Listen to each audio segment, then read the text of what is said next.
ETV news కు స్వాగతం. అభివృద్ధి, సంక్షేమం, సుపరిపాలన లక్ష్యంగా తెలంగాణలోని కాంగ్రెస్ ప్రభుత్వం తన మొదటి పూర్తి స్థాయి బడ్జెట్ను తీసుకొచ్చింది.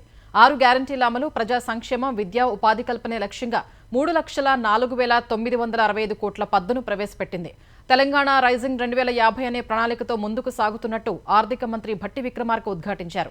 గత బడ్జెట్ అంచనాలను 8.63% తగ్గించిన సర్కారు సవరించిన అంచనాలపై 14.6% పెంపుతో 2025-26 ఆర్థిక సంవత్సరానికి పద్దును తీసుకొచ్చింది. మొత్తం 3,04,965 కోట్ల ఆదాయ వ్యయాలతో ప్రవేశపెట్టిన పద్దులో రెవెన్యూ రాబడి 2,29,720 కోట్లు, మూలధన రాబడి 74,645 కోట్లు ఉంటుందని అంచనా వేసింది. రెవెన్యూ రాబడిలో పన్నుల ద్వారా 1,45,419 కోట్లు, పన్నేతర ఆదాయం 31,618 కోట్లు వస్తోందని పేర్కొంది. కేంద్ర పన్నుల్లో రాష్ట్ర వాటా 29,899 కోట్లు, కేంద్రం నుంచి గ్రాంట్ల ద్వారా 22,782 కోట్లు వస్తాయని లెక్కవేసింది. మూలధన రాబడిలో బహిరంగ మార్కెట్ రుణాలు 64,539 కోట్లు, కేంద్రం నుంచి రుణాల ద్వారా 4,000 కోట్లు, ఇతర రుణాలు 6,106 కోట్లు ఉంటాయని అంచనా వేసింది. వచ్చే ఆర్థిక సంవత్సరానికి రెవెన్యూ వ్యయం 2,26,982 కోట్లు, మూలధన వ్యయం 36,504 కోట్లు ఉంటుందని ప్రతిపాదించింది. రుణాలు, చేబదుళ్ల చెల్లింపులకు 21,350 కోట్లు, మూలధన చెల్లింపులకు 20,027 కోట్లు ప్రతిపాదించింది. బహిరంగ మార్కెట్ రుణాల చెల్లింపులకు 15,848 కోట్లు, కేంద్రం నుంచి తెచ్చిన రుణాల చెల్లింపు కోసం 440 కోట్లు, ఇతర రుణాలకు 3,738 కోట్లు కేటాయించింది. రెవెన్యూ లోటు 498 కోట్లుగా లెక్క తేల్చిన ఆర్థిక మంత్రి ద్రవ్యలోటు 54,009 కోట్లు ఉంటుందని అంచనాలు రూపొందించారు.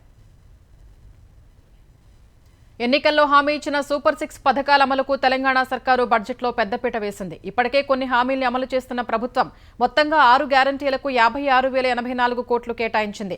సాగు యోగ్యమైన ప్రతి ఎకరాకు ఏటా 12,000 చొప్పున అందించే రైతు భరోసా పథకానికి 18,000 కోట్లు ప్రతిపాదిస్తున్నట్లు ఆర్థిక మంత్రి భట్టి విక్రమార్క తెలిపారు. భూమి లేని నిరుపేద కూలీల కుటుంబానికి ఏటా 12,000 చొప్పున అందించే ఇందిరమ్మ ఆత్మీయ భరోసాకు 600 కోట్లు కేటాయించారు. సన్నవడ్లకు 500 బోనస్ అందించేందుకు 1,800 కోట్లు ప్రతిపాదించారు. 500 రూపాయలకే గ్యాస్ సిలిండర్ అందించే రాయితీకి 723 కోట్లు, ఆర్టీసీ బస్సులో మహిళల ఉచిత ప్రయాణానికి 4,305 కోట్లను కేటాయించారు. సామాజిక పింఛన్లకు 14,861 కోట్లు, రాజీవ్ ఆరోగ్యశ్రీకి 1,143 కోట్లు ప్రతిపాదించారు. గృహజ్యోతి పథకం కింద 200 యూనిట్ల ఉచిత విద్యుత్ కోసం 2,080 కోట్లు కేటాయించారు. ఇందిరమ్మ ఇళ్ల నిర్మాణానికి 12,571 కోట్లు ఖర్చు చేస్తామని భట్టి విక్రమార్క ప్రకటించారు. నూతన పద్దులో వ్యవసాయ రంగానికి తెలంగాణ సర్కారు పెద్దపీట వేసింది. 24,439 కోట్ల రూపాయలు ప్రతిపాదించింది. రైతు భరోసా పథకానికి 18,000 కోట్ల రూపాయలు ప్రతిపాదించింది. రైతులకు ఇచ్చిన మాటకు కట్టుబడి ఇప్పటివరకు 25.35 లక్షల మందికి 20,616 కోట్ల 89 లక్షల రూపాయల రుణం మాఫీ చేశామని ఉప ముఖ్యమంత్రి భట్టి విక్రమార్క చెప్పారు. ఇందిరా గిరిజన వికాసం పథకం ద్వారా గిరిజన రైతులకు సోలార్ పంపు సెట్లు అందించేందుకు వచ్చే 4 ఏళ్లలో 12,600 కోట్లు ఖర్చు చేయనున్నట్లు తెలిపారు.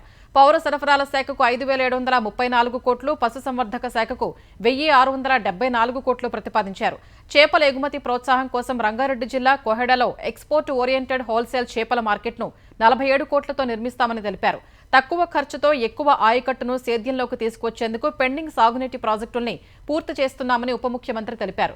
ఈ బడ్జెట్లో సాగునీటి రంగానికి 23,373 కోట్ల రూపాయలు కేటాయిస్తున్నామని ప్రకటించారు.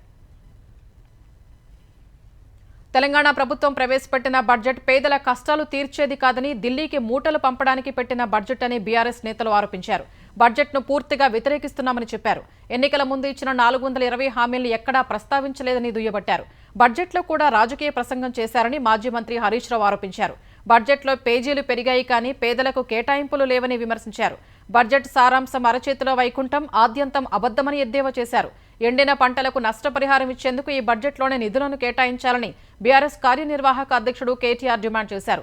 సబ్బండ వర్గాలకు ఆశయాలపై కాంగ్రెస్ ప్రవేశపెట్టిన బడ్జెట్ నీళ్లు చల్లిందన్నారు. తెలంగాణ ప్రభుత్వం ప్రవేశపెట్టిన బడ్జెట్ పూర్తిగా బోగస్ అని బీజేపీ ఎమ్మెల్యేలు విమర్శించారు. బడ్జెట్ మొత్తం అప్పులే కనిపించాయని, మరింత అప్పు చేసే ప్రమాదం కనిపిస్తోందని ఆందోళన వ్యక్తం చేశారు. 6 గ్యారంటీలు ఎగువేసి నిరుద్యోగులకు, మహిళలకు మొండి చేయి చూపించారని విమర్శించారు. బీసీ సప్లాన్, పంటల బీమా పథకం కోసం బడ్జెట్లో కేటాయింపులు లేవని ఎమ్మెల్యే పాయల్ శంకర్ తెలిపారు. కార్పొరేషన్లకు ₹1 కూడా కేటాయించలేదని విమర్శించారు. బడ్జెట్లో హైదరాబాద్కు రూపాయి కేటాయింపు లేకుండా విశ్వనగరంగా ఎలా మారుస్తారని బీజేపీ శాసనసభాపక్ష నేత ఏలేటి మహేశ్వరరెడ్డి ప్రశ్నించారు.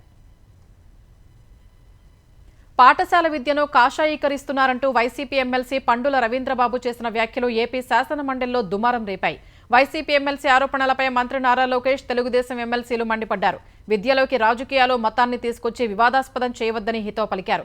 మత విద్వేషాలు రెచ్చగొట్టేలా చేసిన వ్యాఖ్యలను ఉపసంహరించుకోవాలని లోకేష్ డిమాండ్ చేశారు. ఈ దశలో జోక్యం చేసుకున్న బొత్స సత్యనారాయణ వైసీపీ సభ్యుడి వ్యాఖ్యలు పరిశీలించి రికార్డుల నుంచి తొలగించాలని మండలి చైర్మన్ను కోరగా వివాదం సద్దుమణిగింది. ఆంధ్రప్రదేశ్ అసెంబ్లీ ప్రశ్నోత్తరాల్లో ఆహార కల్తీ అంశంపై కీలక చర్చ జరిగింది. ఆహార కల్తీలో ఏపీ మొదటి స్థానంలో ఉందని చెప్పడానికి సిగ్గుపడుతున్నామని కూటమి ఎమ్మెల్యేలు అన్నారు. హోటళ్లపై సరైన నియంత్రణ ఉండడం లేదని, వారాల తరబడి నిల్వ ఉంచిన మాంసాన్ని వాడేస్తున్నారని ఆరోపించారు. సిబ్బందిని, ల్యాబ్లను బలోపేతం చేయాలని, బాధ్యుల్ని కఠినంగా శిక్షించాలని డిమాండ్ చేశారు. పాల కల్తీ, చేపల పెంపకంలోనూ కల్తీ జరుగుతోందని తెలిపారు. తర్వాత మాట్లాడిన ఆరోగ్య శాఖ మంత్రి సత్యకుమార్, వైసీపీ ప్రభుత్వ హయాంలో ప్రజారోగ్యం గాలికి వదిలేసినందునే ఈ పరిస్థితి తలెత్తినట్టు చెప్పారు. ఆహార తనిఖీ పోస్టులు, ల్యాబుల్లో పోస్టుల్ని భర్తీ చేయలేదని వివరించారు. వ్యవస్థలన్నీ కుప్పకూల్చడం వల్లే ఇబ్బందికర పరిస్థితులు తలెత్తాయన్నారు. ఖాళీలు భర్తీ చేసి ఆహార తనిఖీలు ముమ్మరం చేశామని, త్వరలోనే పరిస్థితులు చక్కబడతాయని సత్యకుమార్ చెప్పారు. ఉత్కంఠకు తెరపడింది. 8 రోజుల యాత్ర కోసం వెళ్లి 286 రోజులు అంతర్జాతీయ అంతరిక్ష కేంద్రంలోనే చిక్కుకుపోయిన భారత సంతతి వ్యోమగామి సునీతా విలియమ్స్ బుచ్ విల్మోర్ భూమికి చేరుకున్నారు. ఈ తెల్లవారుజామున 3 గంటల 27 నిమిషాలకు వారిని తీసుకొచ్చిన స్పేస్ ఎక్స్ కు చెందిన క్రూ డ్రాగన్ వ్యోమనౌక అమెరికాలోని ఫ్లోరిడా తీరంలో సాగర జలాల్లో దిగింది. సునీతా విల్మోర్, నాసాకు చెందిన కమాండర్ నిక్ హేగ్, రష్యా వ్యోమగామి అలెగ్జాండర్ గోర్బునోవ్ కూడా ఇదే వ్యోమనౌకలో భూమికి చేరుకున్నారు. క్రూ డ్రాగన్ లో ఐఎస్ఎస్ కు వచ్చిన 4 వ్యోమగాములకు వీడ్కోలు పలికి అదే క్రూ డ్రాగన్ లో భారత కాలమానం ప్రకారం నిన్న ఉదయం 10 గంటల 35 నిమిషాలకు అక్కడి నుంచి బయలుదేరి 17 గంటల ప్రయాణం తర్వాత సునీతా బృందం భూమికి చేరుకుంది. డ్రోగ్ షూట్స్, పారాచూట్ల సాయంతో వ్యోమనౌక ఫ్లోరిడాలో దిగగానే అక్కడే ఉన్న స్పేస్ ఎక్స్ సిబ్బంది 4 వ్యోమగాముల్ని జాగ్రత్తగా ఒక్కొక్కరిని బయటకు తీసుకొచ్చారు. వరుసగా commander Nick Hague, Alexander, Sunita Wilmore బయటకు వస్తూ ఆనందంతో చేతులు ఊపుతూ అభివాదం చేశారు. సాధారణ వైద్య పరీక్షల కోసం వ్యోమగాముల్ని స్ట్రెచర్లపై తరలించారు. భూగురుత్వాకర్షణ శక్తికి తిరిగి సర్దుబాటయ్యే విధంగా నిపుణులు వారికి తోడ్పాటు అందిస్తారు. సునీతా విలియమ్స్ సురక్షితంగా భూమికి చేరుకున్నందుకు రాష్ట్రపతి ద్రౌపది ముర్ము, ప్రధాని నరేంద్ర మోదీ హర్షం వ్యక్తం చేశారు. సునీత, ఇతర వ్యోమగాముల పట్టుదల, అంకిత భావం ప్రతి ఒక్కరికీ స్ఫూర్తినిస్తోందని రాష్ట్రపతి ద్రౌపది ముర్ము అన్నారు. ఈ చరిత్రాత్మక యాత్ర వారి సంకల్పం, టీం వర్క్, అసాధారణ ధైర్యానికి ప్రతీకగా నిలుస్తోందని రాష్ట్రపతి అభివర్ణించారు.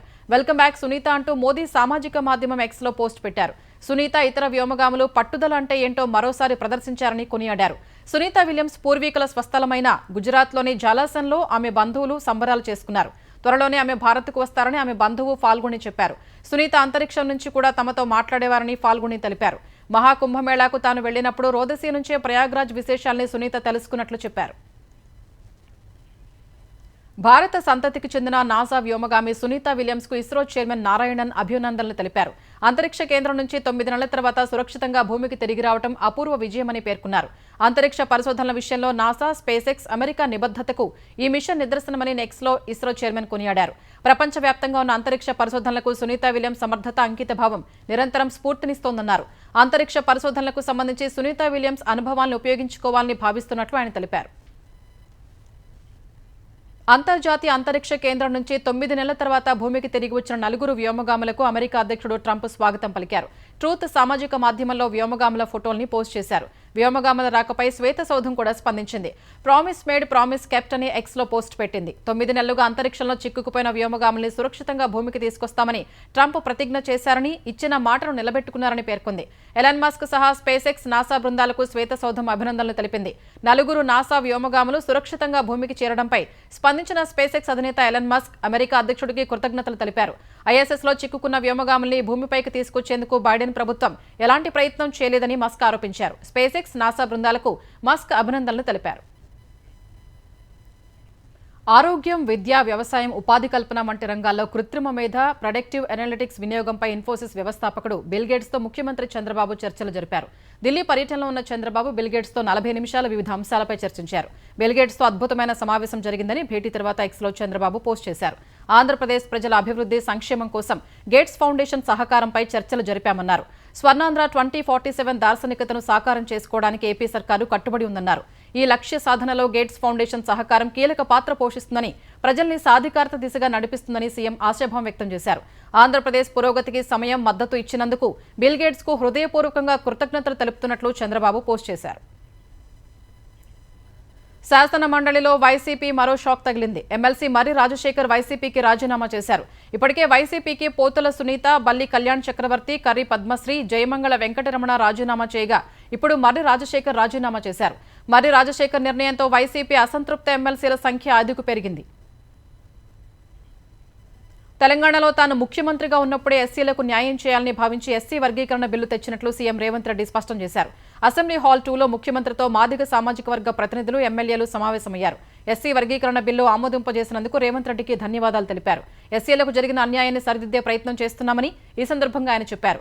ఎస్సీ వర్గీకరణపై సుప్రీంకోర్టులో తెలంగాణ ప్రభుత్వం తరఫున బలంగా వాదనలు వినిపించి న్యాయస్థానాన్ని మెప్పించామన్నారు. మందకృష్ణతో ఎలాంటి విభేదాలు లేవన్నారు. మందకృష్ణ తనకంటే ప్రధాని మోదీని, కిషన్ రెడ్డిని ఎక్కువగా నమ్ముతున్నట్లు కనిపిస్తోందన్నారు. భాజపా ప్రభుత్వాలు ఉన్న చోట కూడా ఎస్సీ వర్గీకరణ అమలు చేయలేదని సీఎం చెప్పారు. ప్రభుత్వ రంగ బ్యాంకుల్లో వెంటనే నియామకాలు చేపట్టాలని, తాత్కాలిక ఉద్యోగుల సర్వీసులు క్రమబద్ధీకరించడం సహా 5 రోజుల పనిదినాలు అమలు చేయాలనే డిమాండ్తో ఆల్ ఇండియా బ్యాంక్ యూనియన్స్ 2 రోజుల సమ్మెకు పిలుపునిచ్చింది. ఈ నెల 23 అర్ధరాత్రి నుంచి 25 అర్ధరాత్రి వరకు సమ్మెకు వెళ్లనున్నట్లు United Forum of Bank Unions ప్రతినిధులు ప్రకటించారు. 9 జాతీయ బ్యాంక్ యూనియన్స్ ఆధ్వర్యంలో ఈ నిర్ణయం తీసుకున్నట్లు తెలిపారు. ప్రభుత్వ రంగ బ్యాంకుల్లో 2013 నుంచి 2024 మధ్య 1.39 లక్షల ఉద్యోగుల సంఖ్య తగ్గిపోయిందని తెలిపారు.